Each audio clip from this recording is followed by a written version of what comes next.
Señora mía, ¿Cómo me que hubiera no te gustado duele mi mal. que aquel renombrado caballero ¿O no lo hubiera sabes? llenado de auténticos arrebatos Señora. mis noches? ¿O eres falsa? Con cuánta lujuria me hubiera entregado a sus demencias de ¿Dónde hombre está? ferviente y enamorado. Yo que solo era una pobre campesina, No te duele. cuando él me transformó en su señora. ¿O no lo sabes? Yo que por nombre tenía al don San Lorenzo. Dulcinea Y él del Toboso. en su sueño me bautizó Dulcinea. Oh Dios, cuánto le hubiera dado ¿Dónde estás? si no hubiera estado tan viejo y destartalado. Dulcinea, que te escucho, aunque sordo, no lo estoy del todo y por ti lo hubiera dado todo.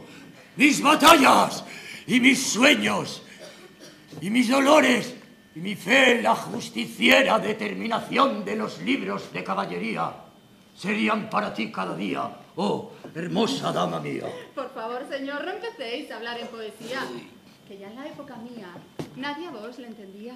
Por casualidad, no veo por aquí ni a Rocinante ni a mi asno flamante. Quiero decir que al parecer no estamos todos. Algo, señores, ya me temía. Los presupuestos son bajos.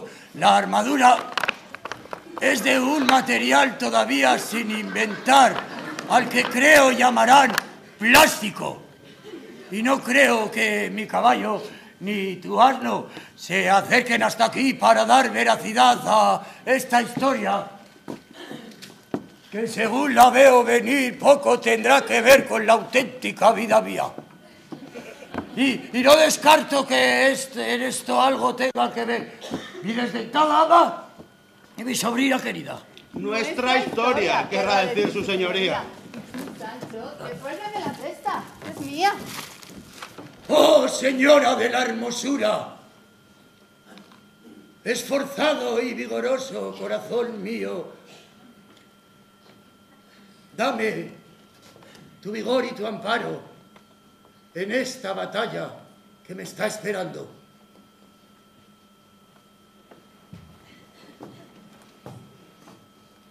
También nosotros, señor, también nosotros la estamos esperando. Recordad que vos nos hiciste partícipe de ellas y todo cuanto aquí contaremos tendrá que ver con los tres y con otras muchas personas, que aunque por temas de presupuesto no estén presentes, quiero decir, también un papel importante llegaron a tener.